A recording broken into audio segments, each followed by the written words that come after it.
Cesta med Krškim in Zdolami je močno dotrajana, uničena, v preteklosti se je nanjo sprožilo več plazov. Mislim, da je že skrajni čas, da se cesta uredi, ker je precej nevarna. In si tudi zasluži, ker je frekvenca prometa zelo visoka.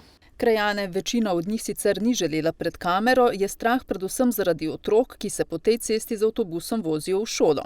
Jezni in naveličani so nenehnih opozarjanj. No, kot kaže, je tudi ta sicer državna cesta vendarle prišla na vrsto. Za njeno obnovo vse od table Zdole do table Krško potekajo aktivnosti za odkup zemljišč. Kajti cesta bo nekoliko širša in potrebujemo za to zemljišča, sicer pa to delamo kot v imenu Direkcije Republike Slovenije za infrastrukturo. Istočasno lahko rečem, smo podpisali tudi sporazum o delitvi stroškov, tako da finančna konstrukcija je postavljena in res me veseli, da bo pravzaprav že v enem koraku narejena potem celotna cesta med Zdolami in Krškim. Poleg rekonstrukcije ceste bodo med drugim zgradili še pločnike, 5 avtobusnih postajališč, most preko Potočnice in uredili cestno razsvetljavo.